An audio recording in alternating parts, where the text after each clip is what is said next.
Here we go. Hanji, I've got Shayan back with me again.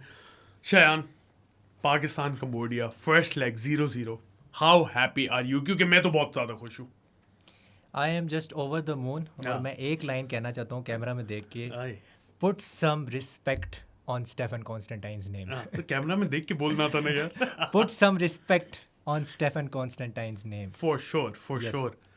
तो वो है. And मेरे से ना लोग बहुत ज़्यादा कह रहे हैं कि जी सिर्फ 0-0 हुआ है, आप खूबसूरत फुटबॉल नहीं खेल रहे, आपकी जो स्टाइल ऑफ प्ले है वो अच्छा नहीं है. ठीक है. पहले तो मैं कहना चाहता हूँ आपको कि स्टाइल ऑफ प्ले जाए भाड़ में. ठीक है, इस टाइम पे तो जाए भाड़ में भाई. क्यों मैं एक्सप्लेन करता हूँ.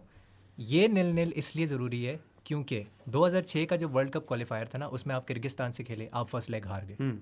2010 की तरफ आप आते हैं, आप इराक से 7-0 हारे थे लाहौर में. बस खत्म हो गया वहीं पे 7-0. टाई. फिर दूसरा आप जब इराक गए आपने 0-0 किया, पता नहीं कैसे. ये अनप्रेडिक्टेबिलिटी है हमारी टीम. नहीं तो फिर वो इराक भी इजी हो गई होगी. इजी ना? होगी. फिर 2014 का जो वर्ल्ड कप क्वालिफायर है उसमें 2011 में वो हुआ था. वो बांग्लादेश से हम वाटर लॉक्ड पिच थी, आपने कई बार सुना होगा. 3-0 शाहरुख सुहेल ने बोला है, by the way Shahrukh Suhail sir को मुबारक हो, अली हसन को मुबारक हो, ऑन द माइक लेजेंड, सारे लेजेंड्स हैं ये. इस्माइल फारूक sure. इनको भी मुबारक हो. ये लोग बहुत खुश थे, कल मेरी बात भी हुई है. Yes. तो बांग्लादेश आप हार गए, यमन से आप पहला लेग हार गए, फिर आपने कैम्बोडिया से 4 साल पहले खेला था, आप हार गए. पहली बार हिस्ट्री में आपकी फुटबॉल टीम ने फर्स्ट लेग में वर्ल्ड कप क्वालिफायर के ड्रॉ निकाला है Without conceding a goal. Without conceding a goal. Clean sheet भी ये पहली है ना. पहली है. अभी आपने सेकंड लेग खेलना है. लोग समझ रहे हैं यहाँ पे कहानी खत्म नहीं. अच्छा, कुछ लोगों को ये मिसअंडरस्टैंडिंग है कि हम सऊदी अरेबिया से सिर्फ खेलेंगे अगर हम सेकंड राउंड में चले जाते हैं. मैं समझा देता हूँ. अच्छा, पहले एक्सप्लेन करते ये होम अवे वाला सारा सीन, क्योंकि हमारे जो casual fans, casual sports fans हो जो ज़्यादा फुटबॉल नहीं देखते या जो देखते भी हैं फुटबॉल लेकिन इंटरनेशनल या यूरोपियन फुटबॉल नहीं देखते, तो उन्हें ज़्यादा इस रूल का पता नहीं है. तो होम एंड अवे लेग का ज़रा एक्सप्लेन कर दो यार. अच्छा, मुझे ना अभी एक नेपाल के मेरे सब्सक्राइबर थे, तो क्योंकि उन्होंने भी जो है ना अपने होम पे गोल खाया है. अच्छा. अवे गोल खाया है एक तरह से, बट वो कह रहे हैं कि अवे गोल रूल अभी रिसेंटली स्क्रैप हुआ है, कोई 1-2 महीने पहले. रिसेंटली. अब इस पर हमें मज़ीद कन्फर्मेशन चाहिए. मैं ये नहीं कह रहा कि ये बिल्कुल कन्फर्म है. तो मैं दोनों सिनेरियोज में बता देता हूँ कि क्या सीन है. आपने खेला अवे, अब आप आ रहे हैं इस्लामाबाद खेलने. अगर तो अवे गोल रूल स्टैंड करता है, अगर करता है, तो अगर आप गोल खाएंगे एक गोल, तो आपने फिर 2 गोल मारने ही मारने. हर सूरत आपने 2 गोल मारना. अगर अवे गोल रूल नहीं स्टैंड करता, देन अगर 1-1 होता है, 2-2 होता है, मैच जाएगा एक्स्ट्रा टाइम में. 15 मिनट के फर्स्ट हाफ और सेकेंड हाफ 2 हाफ्स होंगे और फिर आपका पेनल्टीज होगा. तो ये दोनों सिनेरियोज में है. ठीक है, अभी मुझे कंफर्म नहीं है कि क्या सीन है, क्योंकि अचानक से डेवलपमेंट हुई है. सो वो है. हाँ, क्योंकि हमने लास्ट शो में भी डिस्कस किया था कि अवे गोल रूल है. हाँ, तो अब ये थोड़ा सा टेक्निकल, और ये हमारे जर्नलिस्ट भी बोल रहे हैं जितने भी ट्विटर पे हैं कि अवे गोल रूल स्टैंड करता है. बट मुझे एक नेपाली सब्सक्राइबर ने कहा कि एक नेपाल के कमेंटेटर ने बोला लाओस और नेपाल वाले मैच में कि it has been scrapped off. अच्छा, मैं देख रहा था बांग्लादेशी भी बड़ा खुश थे लास्ट मिनट इक्वलाइजर मार के, और लिखा हुआ था काफी लोगों ने कि अवे गोल मार दिया. हाँ, तो टेक्निकलिटी है. इसमें हमें कंफर्मेशन चाहिए. मैं वही बात कर रहा हूँ. तो बांग्लादेश ने भी बाय द वे 1-1 ड्रॉ किया मालदीव्स के खिलाफ. तो अगर आप देख रहे हैं तो आप भी हमें बता सकते हैं कंफर्म करके कमेंट सेक्शन में कि क्या सीन है इसका रूल का. अच्छा, अब दूसरे सेकंड राउंड अगर जीत जाते हैं तो सेकंड राउंड में क्या होगा वो भी. सेकंड राउंड में क्या होगा, आपको मिलेंगी 3 टीमें. अच्छा, सॉरी बात काट रहा हूँ मैं. पूरा सिनेरियो एक्सप्लेन कर. सेकंड राउंड में क्या होगा, सेकंड राउंड से थर्ड राउंड में क्या होगा, जो सेकंड राउंड में हार जाए उनके लिए क्या होगा, ये सारा एक्सप्लेन करो. Putting you on the spot. अब सेकंड राउंड में हम जब जाएंगे ना, आपको 6 मैचेस गारंटीड मिलेंगे. आपने सऊदी से होम खेलना है, फिर अवे खेलना है, फिर ताजिकिस्तान से आपने खेलना है होम और अवे, फिर आपने खेलना है जॉर्डन से, वो भी होम और अवे. अब जॉर्डन की रैंकिंग है 84 और 110 रैंकिंग है ताजिकिस्तान की, एंड इसकी कोई 57-59 है सऊदी अरेबिया की. हाँ, तो ये सारी हमसे बहुत सुपीरियर टीम है. हम 197 पे बैठे हैं दुनिया के अंदर अभी. वैसे अगर अभी रैंकिंग्स अपडेट हो तो शायद ऊपर आ जाए, थोड़े से हम ऊपर आ जाए, क्योंकि ड्रॉ निकाल लिए एक अच्छी टीम से. और अवे. हाँ, और 177 रैंक्ड टीम के खिलाफ. तो ये है सेकंड राउंड. आपने 4 टीमों में से 6 मैचेस खेलने के बाद आपको सेकंड पे होना चाहिए. अगर आप सेकंड पे हैं तो आप फिर जाएंगे राउंड 3. राउंड 3 में इंडिया भी आज तक नहीं गया, आज तक. ये हिस्ट्री गवाह है. इस टाइम वैसे शायद चांस, इस टाइम इनका मैं कहता हूँ इनएविटेबल एंड का कि वो करेंगे, because they are growing fast. And best of luck to India. हाँ, best of luck to India. दूसरा ये है कि अगर हम राउंड 3 में जाते हैं, होता ये है उसमें कि उसमें 6 टीमें होती हैं। अब 6 टीमें, तो आप छठी टीम है, आपने 5 से खेलना है, 5 × 2 10 मैचेस मिलेंगे, होम और अवे हर टीम से खेलना है। अभी उसका ड्रॉ नहीं निकला, तो 10 मैचेस सेकंड राउंड के बाद निकले। हाँ, 10 मैचेस खेलने के बाद अगर आप उस टेबल के अंदर 6 में से सेकंड पोजीशन पे होंगे, आप डायरेक्टली क्वालिफाई करेंगे वर्ल्ड कप 2026। हाँ, डायरेक्टली। उसके अलावा थर्ड और फोर्थ अगर आप आते हैं तो फिर आप राउंड 4 में जाते हैं। तो उसके अंदर ये होता है कि 3 टीमें होती हैं और 3 में से फिर आपने टॉप करना होता है और directly world cup qualifier. Round 4 भी है, ठीक है, वो सीन है। अच्छा, नहीं तो आप फॉर एग्जांपल पाकिस्तान फोर्थ आता है अपने टेबल पे सेकंड राउंड में, ये वाला जीतते हैं, फिर सेकंड राउंड में जाते हैं, फोर्थ आता है, लास्ट फिनिश करता है। तो उसके बाद क्या होगा? सॉरी, वो उसके बाद ये होगा कि आपको चांस मिलेगा Asian cup क्वालिफायर्स, world cup qualifier की रेस से बाहर। हाँ, उधर से आप बाहर हैं। लेकिन आपने एशियन कप में भी आज तक क्वालिफाई नहीं किया, वो भी तारीख रकम करेंगे भाई, हमने ये राउंड कभी नहीं पार किया, तो वही कह रहा हूँ, तारीख रकम हमने पहला लेग ड्रॉ नहीं किया, तारीख रकम हो चुकी है। कॉन्स्टेंटाइन ने हिस्ट्री बना दी है वाकई। हाँ, and only 12 training session. Sorry, मैं बात बीच में काट देता हूँ, और कुछ लोगों को ये बात पसंद भी नहीं आती। नहीं, बिल्कुल आप काटे सर, आप इन्फॉर्मेशन दे रहे हैं। तो 12 ट्रेनिंग सेशंस किए हैं इन्होंने सिर्फ, और आपने नील कंबोडिया अगर कर लिया। यही पॉइंट जो हमने लास्ट पॉडकास्ट में रेज किया था कि सैफ चैंपियनशिप के बाद ले आते कॉन्स्टेंटाइन को, तो शायद विन भी निकाल सकते, शायद आप 2-0 जीत जाते अगर ओटिस भी होता तो। ओटिस की अभी हम बात करेंगे, ओटिस का जो दर्द है ना, उसका हम शेयर करेंगे, डिटेल में जाएंगे। मैं बस ये एक्सप्लेन कर दूं लास्ट चीज़ कि आप एशियन कप क्वालिफायर्स में जब जो आखिरी राउंड है, एशियन कप क्वालिफायर्स का लास्ट राउंड, उसमें आप घुस जाएंगे, बेशक आप फोर्थ आए, लास्ट पे आए आप अपने ग्रुप में, और उसमें ये है कि 4 टीमें होती हैं। वही सीन है कि आपको 6 मैचेस मिलेंगे और फिर आपने सेकंड आना है, and you will qualify for Asian cup 2027 for the first time in your history. ये सीन है, for the first time in history कुछ ना कुछ तो इंशाल्लाह होगा इस दफा। एक तो कर दिया, एक और भी करेंगे। अच्छा, थोड़ा सा पहले हम मैच की बात करेंगे, उसी के अंदर हमारा ओटिस भी आ जाएगा। ठीक है, 0-0। मैं अपनी थोड़ी सी छोटी सी ओपिनियन दे दूं, एक्सपर्ट तो आप हैं सर। मैं कोई एक्सपर्ट नहीं, स्टूडेंट ही हूं फुटबॉल का।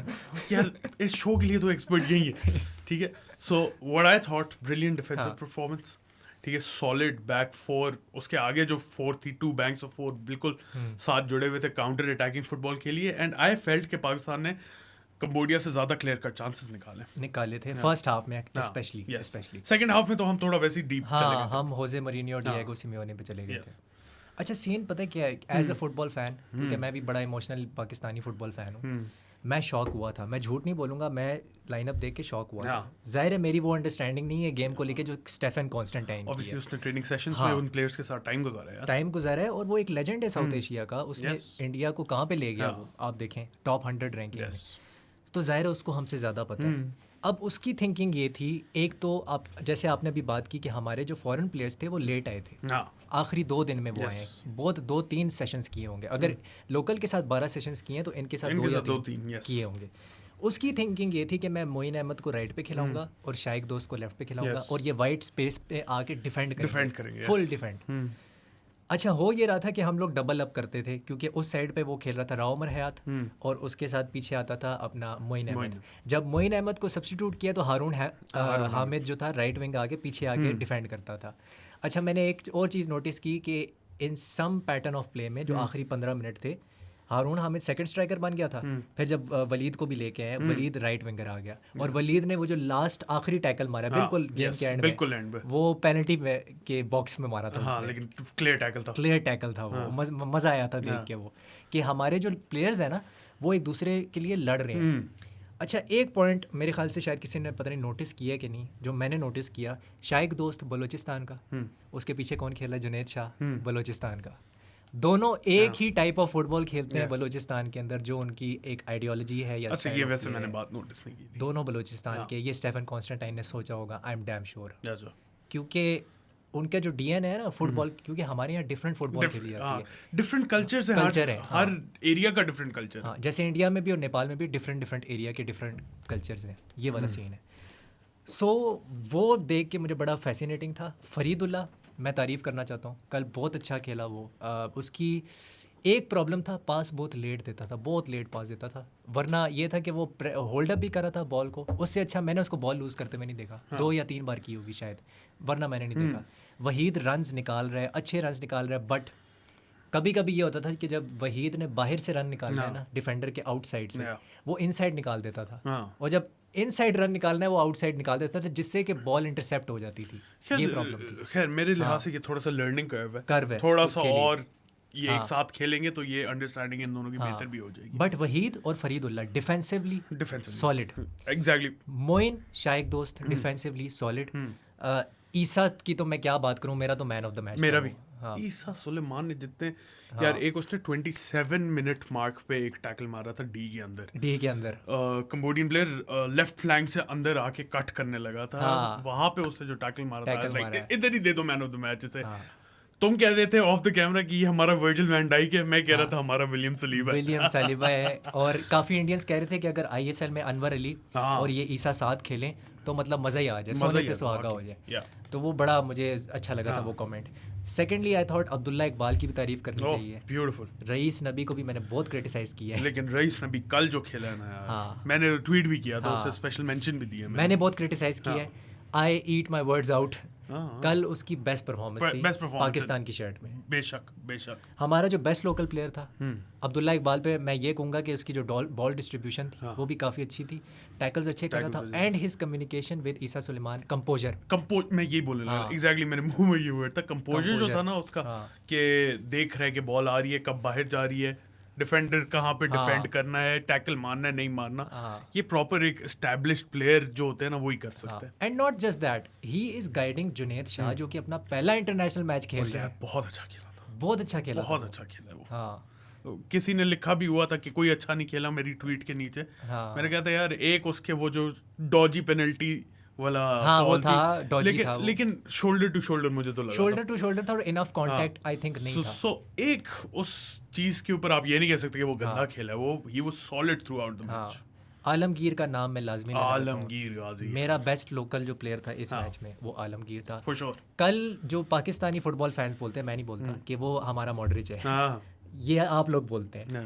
तो कल उसने ये कुछ हद तक साबित करके दिखाया है, जो लॉन्ग बॉल्स दे रहा था, डायगोनल बॉल्स कनेक्ट कर रही हैं, उसकी नहीं कनेक्ट करती थी। मैंने बहरीन के मैचेस देखे, पैलेस्टाइन के देखे, वो नहीं कर पाता था। 10 पास करेगा, 4 ठीक होंगे, 6 मिस आउट हो जाएंगे। कल नहीं था ऐसा, कल वो पिन पॉइंट दे रहा था एक्यूरेसी के साथ, एंड वो ब्लॉक्स भी मारा था। जोन 14 में जिस तरह वो कवर कर रहा था, लास्ट मिनट पे आके वो ब्लॉक्स मारता था। इट वाज लाइक आर्सेनल जो है ना वो अपने टॉप 4 के लिए डिफेंड कर रही है। टाइटल जीत रहे टॉप 4 को गए हुए जमाने हो चुके हैं अब। टॉप 4 को या इन्वेस्टमेंट कितनी की है आप लोगों ने, ये भी है। नहीं तो वो तो हर एक ने की है यार, कि आर्सेनल लिवरपूल प्रीमियर लीग का हम अलग शो करेंगे ज़रूर। लेकिन आई थिंक हर प्लेयर को तारीफ बनती है। क्रिटिसिज्म मेरा सिर्फ ये है, बल्कि क्रिटिसिज्म नहीं है, इट्स जस्ट हर कोई ये देख सकता है कि हमारे पास फिनिशर नहीं है। ये हर कोई देख सकता है, स्ट्राइकर की कमी। और अब हम आते हैं ओटिस पे। आना पड़ेगा। अच्छा, सबसे पहले तो लोगों को बता दो ना कि हुआ क्या। अच्छा, पहले मैं अपनी एग्जांपल देता हूँ, उसके बाद फिर मैं उससे कनेक्ट करके मैं अब समझाने की कोशिश करता हूँ कि ओटिस के साथ क्या हुआ है। अच्छा, मैं जो हूँ ना, मेरे जो नाना हैं, उनके जो फादर थे वो अमृतसर से, मतलब वो पैदा हुए हैं, रहे हैं, और वो फिर आए थे माइग्रेट करके इधर पाकिस्तान। मेरी जो दादी हैं वो मुझे खौफनाक वो ट्रेन की स्टोरी सुनाती रही हैं 1000 बार। 1947 में क्या हुआ था, वो भी दादा सब ने ये स्टोरियां सुनी, कि अमृतसर से वो आई थी और लाहौर आई थी। तो ये हुआ है। अब ओटिस जो हैं, उनके जो नाना या दादा में से एक है, वो जो थे वो दिल्ली में पैदा हुए थे। He was born in Delhi but he migrated to Faisalabad after partition, जैसे मिलियन ऑफ पाकिस्तानी माइग्रेट हुए थे। We are examples of that। हाँ, मैं एक बहुत बड़ी एग्जांपल, आपकी भी कोई ना कोई रूट्स होंगे इंडिया के। सारे रूट्स, चारों ग्रैंड पेरेंट्स के रूट्स इंडिया से ही। हम जो पंजाब में है ना, जो लोग हैं, उनके मोस्टली रूट्स इंडिया से हैं बिकॉज ऑफ दैट माइग्रेशन जो हुई थी। अब फीफा ना उसके ऊपर ये ऑब्जेक्शन लगा रहा है, वो 4 ऑब्जेक्शन लगा रहा है। एक तो ओटिस खान यहाँ पैदा नहीं हुआ, मैं तो चलो यहाँ पैदा हूँ, आप यहाँ पैदा हुए हैं। ओटिस खान की यहाँ पे शादी नहीं हुई है। ओटिस खान जो है उसका जो है ना, चलें उसके पास CNIC भी है और उसके पास पासपोर्ट भी है, बट उसके जो दादा हैं या नाना हैं, जो ग्रैंडफादर हैं, वो पाकिस्तान में पैदा नहीं हुए हैं। वो कहते हैं हमें घंटा फ़र्क नहीं पड़ता उन्होंने पाकिस्तान में कितना वक्त गुजारा है, वो पैदा नहीं हुए हैं। ठीक है, अभी इसका मैं जवाब देता हूँ इसके ऊपर। और एक और जो वो फैक्टर था कि ओटिस खान का, कि उसका ना यहाँ पे मतलब वो नेचुरलाइज नहीं हुआ, 5 साल रहा नहीं है पाकिस्तान में कि आप उसको नेचुरलाइज कर सकें। चौथा पॉइंट ये था। अब इसका जो मैं जवाब दे रहा हूँ ना वो ये है कि पहला पॉइंट ये है कि 1951 सिटीजनशिप एक्ट के मुताबिक अगर आप पाकिस्तान आ गए थे उससे पहले, 1951 से पहले आप इंडिया से पाकिस्तान आ गए हैं, तो आप ऑटोमेटिकली पाकिस्तान के सिटीज़न कहलाए जाएंगे बाय हुकूमत पाकिस्तान। ठीक है, आप ऑलरेडी हैं, आपको उसके लिए अप्लाई करने की ज़रूरत नहीं है। दूसरी चीज़ जो मैं समझता हूँ कि एक बहुत इंपॉर्टेंट पॉइंट यहाँ पे हमें रेस करना पड़ेगा कि वो सैफ में खेल चुका है ऑलरेडी 6 मैचेस। 6 उसकी नहीं, कैप्स तो उसकी 6 से ज़्यादा नहीं है, 6 हैं टोटल 6 है। हाँ, क्योंकि वो पहला मैच नहीं खेला था मॉरिशस वाला नहीं खेला, तो 6 हैं। अब वो सैफ में खेला है। सैफ की कौन कराता है? AFC कॉन्फेडरेशन जो है, और AFC फीफा के अंडर आती है और AFC ने अप्रूव किया। और हम किसके मेंबर हैं? हम फीफा के मेंबर हैं, मेंबर एसोसिएशन है। तो उसके हिसाब से AFC ने भी अप्रूव किया हुआ है, सैफ ने भी अप्रूव किया हुआ है। तो मुझे समझ नहीं आती कि यहाँ लॉजिक किस तरह बनती है इस ऑब्जेक्शन के ऊपर। हाँ, बनती नहीं। हाँ। और स्पेशली अगर उसके पास पासपोर्ट, बाकी सारी बातें छोड़ दो, हाँ, पासपोर्ट है ना उसके पास, ग्रीन हमारा पासपोर्ट है, हाँ, तो फिर पॉइंट ही नहीं बनता उसके पेरेंट्स कहाँ पैदा हुए। और उसके जो ग्रैंडफादर हैं, he has lived in Faisalabad for an ample amount of time. उनको प्रूव करने की जरूरत नहीं है कि उनके पास भाई वो इधर माइग्रेट हो गए थे तो हो गए थे। लेकिन अब एक और पॉइंट है, लास्ट पॉइंट मैं बताने जा रहा हूँ। एक और पॉइंट ये है कि फीफा जो ऑब्जेक्शन लगा रहा है ना कि PFF जो है वो उसका मेंबर नहीं हो सकता, ओटिस। अच्छा, अब जब उसके दादा पैदा हुए थे, ये बहुत टेक्निकल पॉइंट ऑफ व्यू है, जब दादा पैदा हुए हैं क्या PFF एग्जिस्ट करता था? नहीं। क्या AIFF एग्जिस्ट करता था? Even all India football federation भी एग्जिस्ट नहीं करता था। तो फिर आप ऑब्जेक्शन कैसे लगा सकते हैं जब कोई कंट्री एग्जिस्ट ही नहीं करती थी, फेडरेशन एग्जिस्ट ही नहीं करती थी? अच्छा, तो उससे अब हुआ ये है ना कि वो सेकंड लेग भी मोस्ट प्रॉब्ली नहीं खेलेगा। हाँ, यही तो नुकसान है ना। मुझे दुख ही इस बात का है कि वो सेकंड लेग नहीं खेलेगा as a Pakistani football fan. तो वो एक मिस है हमारे लिए, बट उसका ना मामला सॉर्ट आउट हो जाएगा, लेकिन सेकंड लेग के लिए बहुत देर हो जाएगी। सेकंड लेग ये मैं बता दूं, सर पे है सेकंड, 80% चांस है वो नहीं खेलेगा, ज़्यादा ही है, 95% कर ले। Just show your support to Otis. मैंने ये ट्वीट भी की थी कल कि जो मैच आ रहा है ट्यूसडे को, सबसे पहले तो वहाँ पे टिकटें लेके बुकमी से वहाँ पे पहुँचो और ओटिस के लिए बैनर्स बनाओ यार। हाँ, show your support for Otis. बिल्कुल। अच्छा, ओटिस अब तुम कह रहे थे अगर होता तो फिर क्या होता? क्या चेंज क्या लाता कॉन्स्टेंटाइन अपनी गेम प्ले में? ओटिस जो है ना, मैंने उसका डाटा एनालिसिस किया था, मेरे यूट्यूब चैनल पे पड़ा हुआ है। He made the most chance creation, सबसे ज़्यादा चांस उसने क्रिएट किए थे ड्यूरिंग सैफ चैम्पियनशिप। सबसे ज़्यादा की पासेस उसने दिए थे ड्यूरिंग द सैफ चैम्पियनशिप। आपका जो फील्ड टिल्ट था, ये पाकिस्तान की बात कर रहे हो या ओवरऑल सैफ? पाकिस्तान की बात करें, पाकिस्तान के लिए हमारा सबसे अटैकिंग वाइज इंपॉर्टेंट प्लेयर था। फील्ड टिल्ट जो था ना हमारा, वो ओटिस खान की तरफ था, क्योंकि हम हमेशा लेफ्ट साइड से अटैक करें। फील्ड टिल्ट का मतलब ये है कि आपका झुकाव एक फील्ड की एक तरफ है, तो वो उसका मतलब है। तो हमारा झुकाव उस तरफ था, हमारा पासिंग पैटर्न का जो प्ले था ना वो सारा ओटिस पे था, और ओटिस ने ही वो क्रॉस दिया था जिस पे राव उमर हयात ने डिफ्लेक्ट होके गोल किया था। So he created that goal. I am pretty sure वो एक आध असिस्ट निकाल लेता अगर गोल ना मारता तो, और गोल भी स्कोर कर सकता था डेफिनेटली। तो वो एक प्रोबेबिलिटी है जो हम मिस आउट कर रहे हैं, ये चीज़ है। और स्पेशली इसलिए मिस आउट, एक तो वो स्क्वाड के साथ है उसके बाद स्टेटमेंट भी आई थी इतनी बड़ी कि भाई मैं इतनी दूर से ट्रैवल करके आया और अब मैं होटल में, उससे ज़्यादा पाकिस्तानी कोई नहीं हो सकता, मैं बता रहा हूँ, जो उसने इंस्टाग्राम पे पोस्ट कर दी, ट्विटर पे भी की थी। अभी भी हमारे कुछ पाकिस्तानी भी कहने चले, इंडियंस तो वैसे ही हमारी लेते रहते हैं। वो तो पाकिस्तान इंडिया का चलता ही रहता है। वो तो कहेंगे यार ये तो भारतीय है, तुमने इसको कैसे खिला दिया। लेकिन हमारे पाकिस्तानी भी इसे भारतीय बोल रहे हैं। कुछ मैंने कमेंट्स देखे हैं, एक दो वो होते हैं, वो एक चंद लोग होते हैं, वो फुटबॉल हो क्रिकेट हो, वैसे आम जिंदगी उन्हें थोड़ा सा करना पड़ता होता है ये। बिल्कुल एग्जैक्टली। बट मैं मेरे ख्याल से शायद ये, मैं वैसे मजाक में कह रहा हूँ, शायद ओटिस खान की शादी यहाँ पे करानी पड़ेगी। तो ये हम इसका मैं कुछ नहीं कह सकता। अच्छा, ओटिस तो शायद 95% मैंने बोला कि ना आ सके। आदिल नबी का क्या सीन है यार?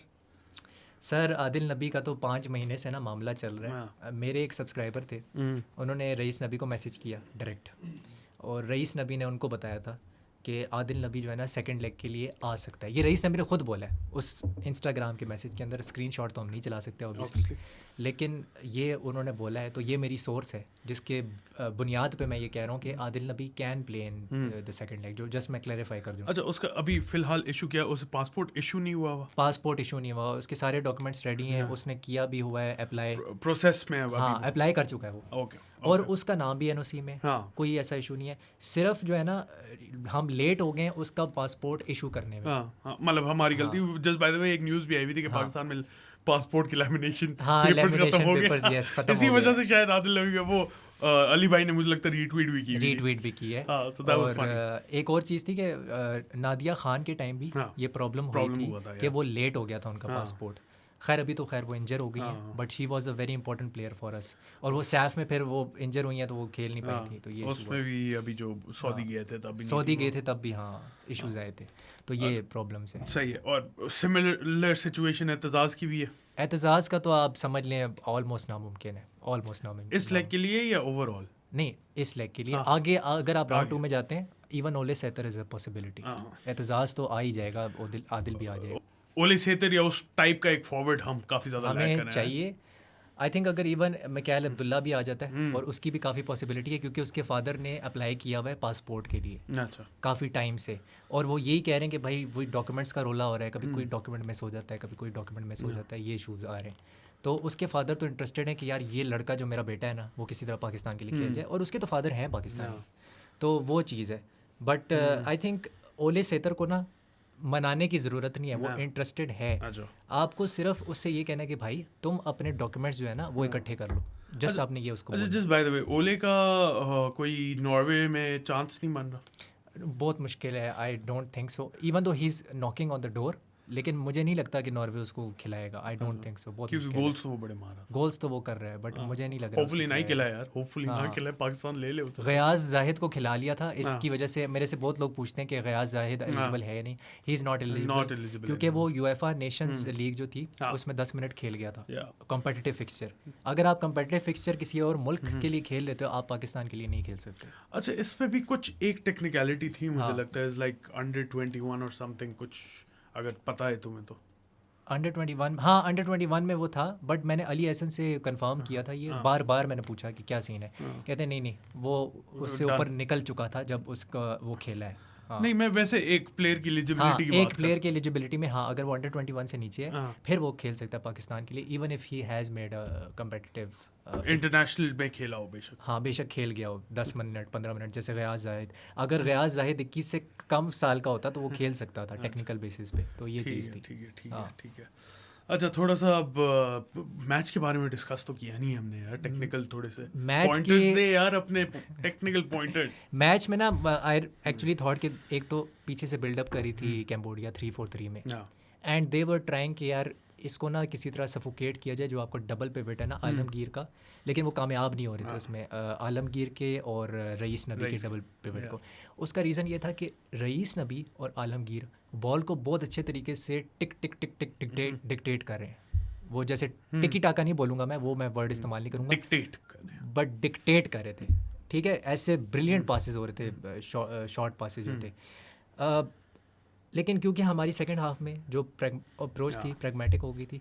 एक चीज़ मैंने नोटिस की कि जब हम लोग मिड थर्ड में जा रहे हैं, हम लोग मिड थर्ड में प्रेस करने लगे और वो लोग मिड थर्ड में बॉल बिल्डअप करके लेके आ रहे हैं, तो हम लोग ना उस इंटेंसिटी के साथ, हमारा जो डबल पिवट था वो प्रेस नहीं करता था। वहीद और फरीदुल्लाह कर रहे थे, बट वो दोनों तो स्ट्राइकर थे, ये दोनों उस तरह इंटेंसिटी के साथ प्रेस नहीं कर रहे थे।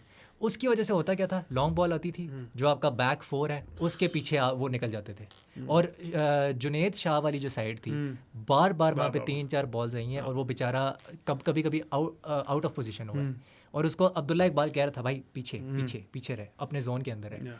तो अब्दुल्ला इकबाल जो था ना वो एक लीडर बना हुआ था उसके लिए, जिस पे उसकी तारीफ भी करनी चाहिए। बट हमें पता है क्या बेटर करना है, हमें प्रेसिंग बेटर करनी है मिडल थर्ड में, first third, mid third, final third. Mid third में प्रेसिंग बेटर करनी है और फिनिशिंग करनी पड़ेगी। अगर आप फिनिश नहीं करोगे, you need to win the game at all cost. मुझे जो याद आ रहा है, वहीद को एक बहुत अच्छा चांस मिला, बहुत ज़बरदस्त stoppage time of first half. हाँ, फरीदुल्ला ने निकाली थी राइट साइड पे बॉल, वो मिस कर दिया था उसने। एक और भी कोई लेफ्ट साइड पे मिला था, रईस ने किसको पास किया था, रईस ने पास किया था वो अपनी फिजिकलिटी यूज करके शाइक दोस्त को उसने लेफ्ट फुट से मारी थी, just went over the bar. I think वो क्रॉस कर देनी चाहिए थी, वो बेटर होता। एक और चांस भी था, ये हारून हामिद को बॉल मिली है, वो बिल्कुल फ्री हो गया, वहीद रन मार रहा है, लेकिन हारून ने ना डायरेक्ट वो ऐसा क्रॉस दिया, वो कीपर के हाथ में आ गया, वो बेटर होना चाहिए था। एक शॉट भी मारी थी यार, बड़ी क्लोज गई थी, आई डोंट रिमेंबर किसने मारी थी, लेकिन डिफ्लेक्शन हो गई कॉर्नर, वो वलीद खान ने मारी थी, मारी थी, डिफ्लेक्शन हो गई, वो बाहर। एक और पॉइंट था, स्टेफन कॉन्स्टेंटाइन, अब यहाँ देखे ना ओटिस खान नहीं था, मैं अभी आपको बताता हूँ ओटिस खान की कमी हमें कैसे खली है। सारी सेट पीसेस ओटिस लेता है पाकिस्तान के लिए, फ्री किक्स और कॉर्नर्स, सारी डिलीवरीज। कल आपकी सारी डिलीवरीज माजरत के साथ बेकार थी बहुत ही शिट डिलीवरीज थी आपकी। अगर थोड़ी सी बेटर होती ना तो आई एम प्रीटी श्योर हम कॉर्नर या फ्री किक पे गोल मार देते, थोड़ा सा better. We had Isa and Abdullah Iqbal, दोनों बड़े सेट पीसेस पे डेंजरस हो सकते। एग्जैक्टली, बट वो शायक दोस्त की ना कुछ एक दो डिलीवरीज मैंने देखी, वो इतनी कोई खास नहीं थी। एक मेरे ख्याल से आलमगीर ने भी ली थी, वो भी शायद इतनी खास कोई सेट पीस पे हम we were not good, simple as that. और वहाँ पे ना टेक्निकल एरिया में मैं देख रहा हूँ कि वो कॉन्स्टेंटाइन बोल रहा है यार क्या कर रहे हो तुम लोग, वो ऐसे कर ही जा रहा है बार बार।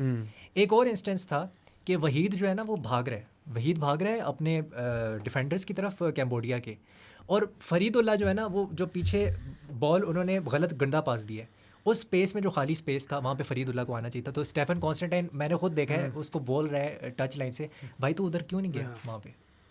चलो ये बात है थोड़ा सा ऑब्वियसली, क्योंकि अभी it's still early days, but ये मेरी ऑब्जर्वेशन थी। बिल्कुल सही ऑब्जर्वेशन थी, और कॉन्स्टेंटाइन की भी अगर वही ऑब्जर्वेशन है तो फिट है। ही वाज गेटिंग फ्रस्ट्रेटेड, ये था यार फर्स्ट मैच अंडर हिज वो, और ऑलरेडी पॉजिटिव साइंस है, बिल्कुल। और पॉजिटिव साइंस मैंने कहा जरा इसको भी हम दिखा दें, तो techno caiman 20 premiere 5G sponsors के लिए हमारे पास बहुत टाइम है, सो हर एपिसोड में मैं दिखा रहा होता हूँ, इस दफ़ा तो बिल्कुल ही गिरने लगा था ये phone. So go and by yourself this phone. और एक और बात थी कि जोंग यूज़र्स जो हैं उनके लिए भी हम गिव अवेज कर रहे हैं, so log on to my Mahjong, app वहाँ पे जाके आप लोग प्रो पाकिस्तानी का एक आपको बैनर नज़र आएगा, उस पर क्लिक करें और आपको वो एक और हमारी प्रो पाकिस्तानी की वेबसाइट पे ले आएगा, वर्ल्ड कप पेज है हमारा, उधर आके आपने रजिस्टर करना है और आप लकी ड्रॉ में एंटर हो जाएंगे, जिसमें आपको food vouchers, mobile phones and T-shirts मिल सकती हैं लकी ड्रॉ में। So go and do that. अभी हम वापस आते हैं और हम फैंस की बात करते हैं कि उनको स्टेडियम में लाना है। हाँ, फैंस की बात ये लाजमी बात है। देखिए मैंने आज शॉर्ट्स भी बनाए और मैंने, खैर मेरी इतनी कोई रीच नहीं है, लेकिन जो भी पाकिस्तानी यूट्यूबर है थोड़ा सा भी फुटबॉल में इंटरेस्ट रखते हैं, इरफान जुनेजो जैसे लोग जैसे इंटरेस्ट रखते हैं फुटबॉल में, आर्सेनल फैन है, हाँ मुझे लगता है जुनेजो को कर देते हैं कोई message, I think someone needs to message him और उनको कह दें सर आप ये एक शॉर्ट्स बना दें और ये एक अपील कर दें कि ये आवाम जो है ना स्टेडियम में आ जाए किसी तरह। और मैंने पहले भी बात की है कि आप कैसे आवाम को स्टेडियम में ला सकते हैं, बहुत दफ़ा मैंने कहा है कि आप कुछ टिकट्स को फ्री कर दें जो स्टूडेंट कार्ड हैं, तो वो बड़ा ज़रूरी है।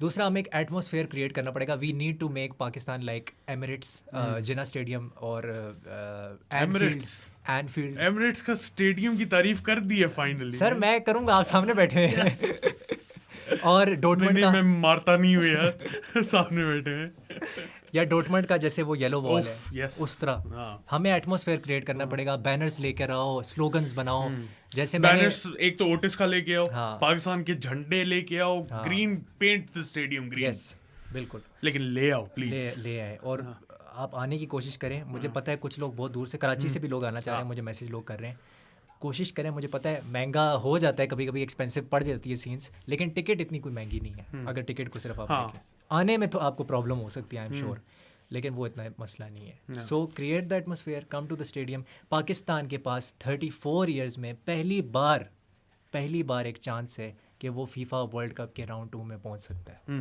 पहली बार, हिस्टोरिकल मोमेंट, हिस्टोरिकल। और 8 साल बाद स्पेशली वापस आ रही है यार इंटरनेशनल फुटबॉल।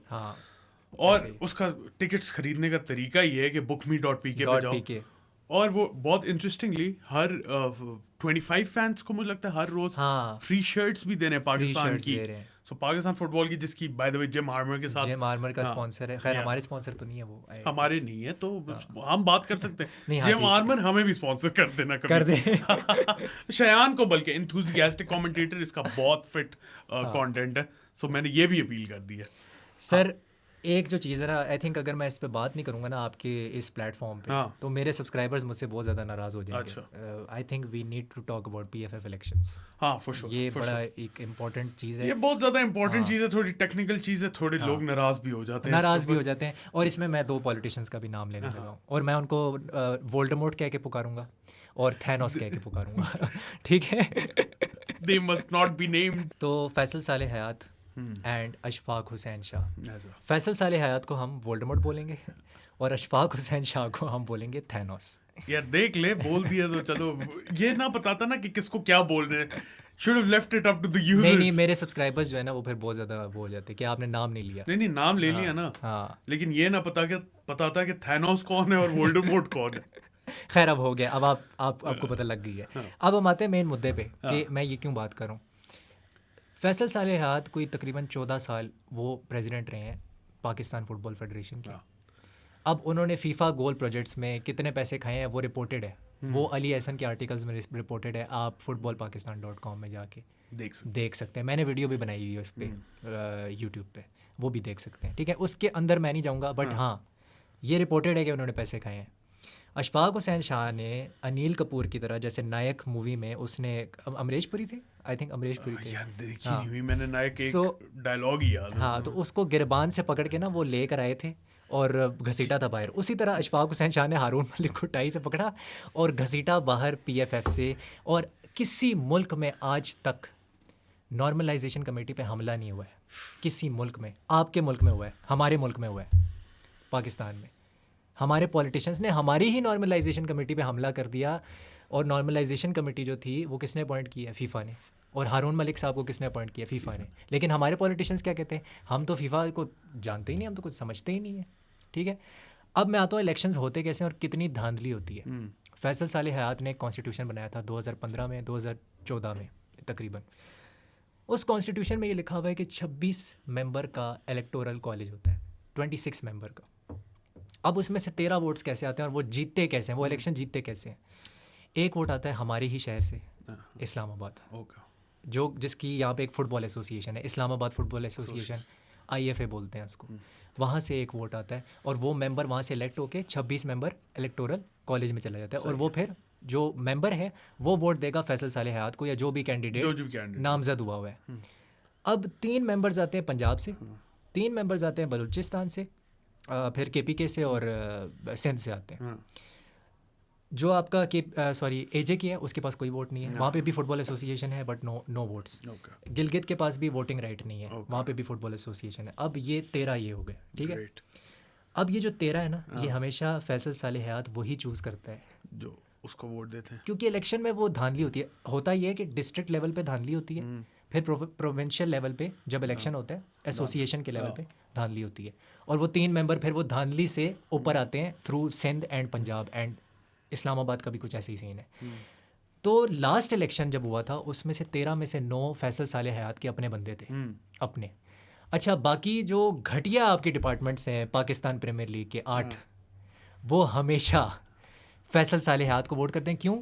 गवर्नमेंट जो है जिसमें IPC मिनिस्ट्री आती है, एहसान और रहमान मज़ारी का भी मैं नाम ले लेता हूँ. वो एक अलग ही थैनोस का, वो क्या कहते हैं, वो थैनोस में वो कौन था? लोकी साहब जो हैं लोकी साहब जो हैं वो क्या करते हैं, क्योंकि he loves Voldemort, so Loki and Voldemort का एक गठजोड़ है, एक नेक्सस है. हाँ, थैनोस से वोल्डेमॉर्ट हो गया? नहीं, वो वोल्डेमॉर्ट ही था. फैसल नहीं, वो थैनोस नहीं था. अभी तो Thanos is Ashfaq Hussain. Okay. या अभी मैं वो बाद में आता हूँ. अच्छा, तो तूने मुझे लगता है लुक्स की सिमिलैरिटी भी की है. सो जो वोल्डेमॉर्ट है और लोकी है उनका एक नेक्सस बनता है. अच्छा. और वो करते क्या हैं कि हमेशा NOC के रोले क्यों होते हैं? क्योंकि वोल्डेमॉर्ट पीछे से ऑर्डर देता है लोकी को कि तुमने इनको बाहर नहीं जाने देना और डायस्पोरा प्लेयर तो नहीं होना चाहिए, क्योंकि डायस्पोरा प्लेयर अगर पाकिस्तान में आएगा पाकिस्तान की टीम अच्छी हो जाएगी. ये कैसे हो सकती है? वोल्डेमॉर्ट ये नहीं चाहता. सही है. थैनोस भी ये नहीं चाहता क्योंकि उन्हें फिर फीफा वाले फंड्स कैसे कैसे खाएंगे एग्जैक्टली, क्योंकि वो आते ही फंड्स खाने के लिए, दूसरा उनको पर्क्स मिलते हैं। जो आपके फीफा के प्रेसिडेंट हैं, क्या नाम है उनका, इन्फेंटिनो, जियोवानी इन्फेंटिनो, उसके साथ वो टूर्स करते हैं, फिर वो जाके कभी आर्सेन वेंगर से मिल रहे हैं, कभी AFC की कॉन्फ्रेंसेस में चल रहे हैं, कभी कहीं गए हुए हैं। हाँ, तो 8 आपके प्रीमियर लीग के वोट्स पक्के, जो डिपार्टमेंट्स जो पाकिस्तान प्रीमियर लीग में खेलते हैं डिपार्टमेंट्स 8 पक्के, जो होती थी एक जमाने में हमारी लीग। लेकिन वो अभी भी वोट दे सकते हैं, वोट दे सकते हैं, हाँ वोट दे सकते हैं, लेकिन लीग नहीं होती। हाँ, तो 13 और 8 कितने हो गए, 21। इलेक्शन तो आप जीत गए, 26 में तो 21 तो मिल गए आपको, खैरात में आपको वोट्स मिल गए। This is why Ali Hasan भी कहते हैं, शाहरुख सोहेल भी कहते हैं, मेरे उस्ताद हैं ये सारे, सेम है मेरे भी, PFF constitution needs to be changed, पहले सफ़े से लेके आखिरी सफ़े तक। दूसरी चीज़ जो मैं बहुत इंपॉर्टेंट है यहाँ पे कहना चाहता हूँ कि क्यों ये चेंज होना ज़रूरी है। अभी ये चेंज NC नहीं कर सकती क्योंकि फ़ीफ़ा ने NC को इख्तियार नहीं दिया हुआ। फ़ीफ़ा ये कह रहा है कि हमने आपकी फ़ंडिंग बंद कर दी है, मई से फ़ंडिंग बंद है। फ़ंडिंग तब खुलेगी PFF को, फ़ीफ़ा की, जब ये लोग जो हैं, क्या नाम है, ये जब इलेक्शंस होंगे, तो इलेक्शंस के बाद इन दोनों में से एक बंदे ने लाजमी आना है, ये मैं आपको बता रहा हूँ, एक बंदा आएगा वापस। तो ये जो है इनको कॉन्स्टिट्यूशन चेंज करना होगा। अगर इन्होंने कहा कि भाई फिर से कि फ़ीफ़ा क्या है, हम तो फ़ीफ़ा को कुछ मानते ही नहीं है, तो you will get a ban, football ban हो जाएगी पाकिस्तान में, फ़ीफ़ा बैन कर देगा। फिर NC नहीं लाएंगे, फिर NC लाते हैं नहीं लाते वो एक अलग डिबेट है, लेकिन पता नहीं कितने अमाउंट ऑफ टाइम के लिए आपकी फ़ुटबॉल बैन हो जाएगी। अच्छा, तो this is why we need elections, but we need to be careful कि what are we wishing for. बस ये है मैं जो कहना चाह रहा था। सो बेसिकली मुद्दा सारा ये है कि कॉन्स्टिट्यूशन चेंज करनी पड़ेगी, बिल्कुल, लेकिन होगी नहीं। इलेक्शंस होने चाहिए, मैं ये नहीं कह रहा इलेक्शंस नहीं होने चाहिए, होने चाहिए, ज़रूरत है हमें, क्योंकि फंडिंग बंद हो गई है फीफा की, दैट्स द रीज़न। अच्छा, I think we should end this on a positive note. और मैं चाहता ये हूँ कि स्टेडियम्स में ना, मेरा ये बिलीफ है, मुझे बड़ा फर्म बिलीफ है खान साहब की तरह, कि अगर 20-25 हज़ार लोग आए, 20-25 कैसे पूरे करेगा यार? वो तो अब देखें ना, कुछ ना कुछ तो हो जाएंगे, मतलब अब 2-3 दिन ही तो रह गए मैच में। आई थिंक मार्केटिंग में और हमें काम करना चाहिए था, जो कि हमने नहीं किया। कोई बोर्ड नहीं लगे हुए, कोई होर्डिंग्स नहीं लगी हुई इस्लामाबाद में। एग्जैक्टली, मतलब ठीक है, डिजिटल मीडिया पे तो आपने थोड़ा बहुत फिर भी फोकस किया हुआ है, वो भी इतना ज़्यादा नहीं किया हुआ, क्योंकि बुकमी और वो ज़्यादा कर रहे हैं, इनसे ज़्यादा प्रमोशन वो कर रहे हैं। बिल्कुल। कोई बाकी आपकी मार्केटिंग एवेन्यूज खत्म हो गई यार? जो आपका जो कॉम्प्लेक्स था ना, स्पोर्ट्स कॉम्प्लेक्स, उसी के इर्द गिर्द आप कोई मार्केटिंग कर देते, कोई होर्डिंग्स या वो कुछ लगा देते, I think that would have been very good, अगर आप वही कर देते। लेकिन वो भी नहीं हुआ। रोज़ गार्डन बिल्कुल साथ है उसके, बिल्कुल साथ, उधर आप प्रमोशन कर सकते थे, तो कुछ ना कुछ हो सकता था। बट आई फील कि 20 या 25 हज़ार अगर हम कर लेते हैं, अगर फिर तो जीत गए पाकिस्तान जीतेगा। फिर तो कोई, और ये इनएविटेबल है कि पाकिस्तान जीतेगा। और मैं अभी से प्रेडिक्शन दे रहा हूँ कि पाकिस्तान 1-0 जीतने वाला है। अच्छा, प्रेडिक्शन भी दे दी? प्रेडिक्शन है ये, we are going to make यार। अब मैं 1-0 बोलूँगा तो सबको लगेगा कि मैं कॉपी कर रहा हूँ, तो इसलिए मैं कह रहा हूँ कि पाकिस्तान 2-0 जीतेगा। चेंज कर लेते हैं थोड़ी सी प्रेडिक्शन, लेकिन जीत रहे हैं इंशाल्लाह। गोल कौन मारेगा? आज मेरी तबीयत जो है ना ठीक ही नहीं हो रही कब से। कोई नहीं, टेंशन कोई नहीं, बुखार मुझे भी है। बस यही है पूरे इस्लामाबाद में, वैसे ये फैला हुआ है, ये वायरल सबको है। हाँ, खैर एनीवेज, गोल मारेगा हमारा यार। मैं अभी प्रेडिक्शन कर देता हूँ, ईसा सुलेमान हेडर, और दूसरा मुझे नहीं पता क्योंकि मेरी ओरिजिनल प्रेडिक्शन 1-0 थी।